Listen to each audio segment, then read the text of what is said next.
George Baker Jr. was born around 1876 in rural Maryland, and his origins are unknown. In some stories and in some instances, they discuss his parentage, but when it comes to him and what he wanted to know, he didn't let people know his origins. But it was known that he grew up amidst harsh realities of poverty and segregation, and that young George worked on farms and witnessed firsthand the struggles faced by African Americans in a society of America deeply divided by race. Yet, even in these challenging early years, he sensed a higher calling, a belief that his life held a greater purpose, and it was this conviction that would later transform him from a farm laborer to a visionary leader, bringing hope and empowerment to countless lives. Around 1920, George experienced a profound rebirth. It was a moment that he called divine calling, a revelation that transformed him from within, igniting a spiritual awakening that would reshape his purpose. The realization was not just a shift in perspective, it was an identity he embraced entirely. He transformed, first calling himself Major Morgan J. Divine, a name that would symbolize strength and honor, and then eventually becoming known as Father Divine, a title that evoked the notion of a universal father. In this role, he believed his destiny was to be a beacon of justice, prosperity, and enlightenment. His teachings called for equality, dismantling the barriers of race and class that divided society. His ultimate goal was to uplift the human spirit, bringing people closer to a sense of unity and divine purpose. Father Divine's journey from George Baker to the messenger of God was a path of transcendence where he left behind his former life, channeling his energies toward a vision of universal harmony and spiritual liberation. Father Divine would then set up himself in Brooklyn in the 1920s.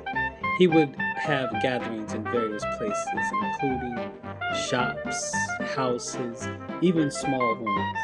Any place, anywhere people would gather to hear his message of transcendence. You are divine, each of you, no matter your race, your background, or the struggles that you have endured. You are worthy of love and respect. God lives within you just as He lives within me. His words, simple but profound, and the room fell silent as his message sank in. He continues, his gaze moving across each person in the room, making them feel seen and valued. The world may have tried to tell you that you are less, that you don't belong, but I am here to tell you that you are a child of God, a vessel of the divine with power and dignity that no one can take from you. Father Divine's teachings resonated deeply with the downtrodden and marginalized of New York. His message that each individual was divine and worthy of respect was radical, inspiring hope and solidarity among those often overlooked by society.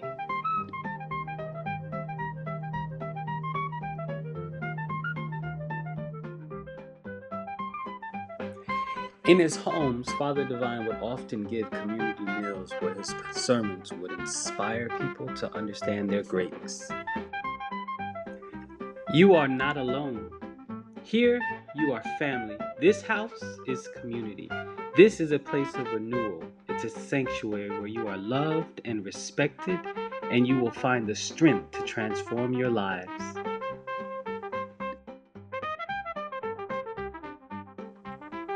The world may try to break you, to make you feel small and unworthy, but I am here to tell you that you are the children of God, capable of greatness. Your past does not define you. Together, we will build a heaven on earth where each of you will live in dignity and abundance. Go forth from here with love and courage. Each of you carries a spark of the divine that can be cultivated and developed. Together, we will light a fire that will transform the world into a better, more just and vibrant place where everyone, regardless of race, creed, or color, can thrive and strive to have peace and balance within their lives.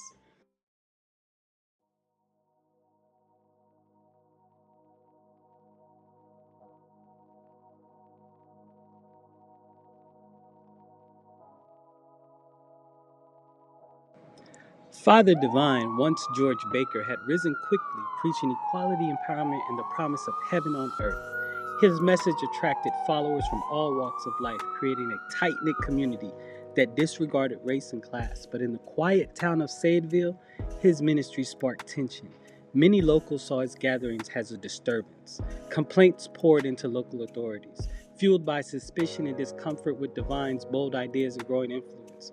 For his followers, he was a beacon of hope and transformation. For others, he was a threat.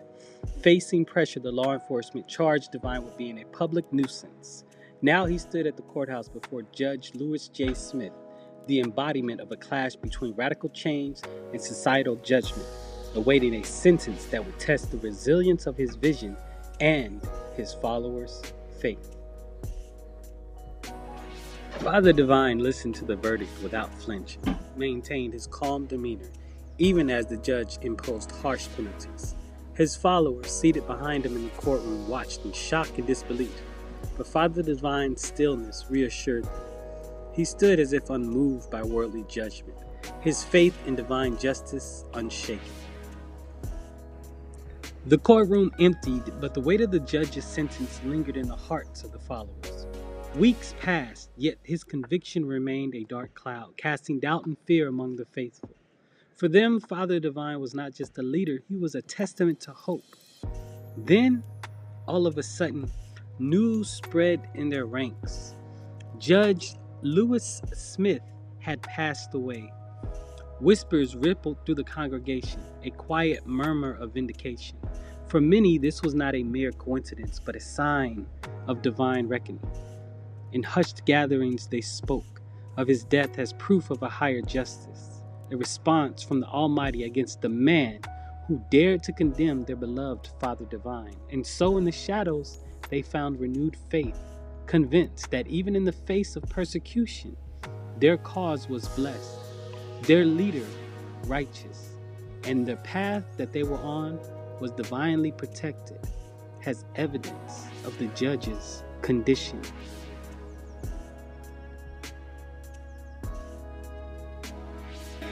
Addressing his community after his release, Father Divine wanted to assure his community of what happened. I do not wish harm upon any man, but those who stand against the work of God, those who spread hatred and injustice, will face consequences beyond my control. I am merely a vessel for divine will. What happened here is not my doing, but a sign, an answer from the Almighty to those who would seek to dismantle the unity and peace we have built together. This is not my mission alone, it is a calling. We are guided by something greater and something that cannot be subdued. As the Great Depression took hold, a movement was quietly growing in cities across America. In Harlem, Newark, Seattle, and Chicago, Father Divine's heavens began to rise, not as grand buildings, but as homes of hope and support in small storefronts, community houses, and humble meeting spaces. Followers gathered, transforming ordinary rooms into sanctuaries of compassion and resilience. Father Divine's message of unity, love, and self-sufficiency resonated with those seeking more than survival. These heavens were more than shelters. They were a testament to the power of belief in each other, rising from the ashes of hardship to provide faith, purpose, and belonging in times of uncertainty. A modest brick building with a simple sign that says heaven. People of all backgrounds enter with hopeful faces drawn by the promise of sanctuary amidst hardship. Inside, the Harlem heaven is alive with warmth. People share meals at communal tables. Laughter and conversation fills the room. Messages like God is here adorn the wall, embodying unity, comfort, and shared purpose. As Father Divine's message spread, his rallies became gatherings of diverse voices, united by a shared vision. Here, people of all backgrounds came together to embrace a future where unity, faith, and equality would transcend hardship. In these moments, his followers found not only hope, but purpose.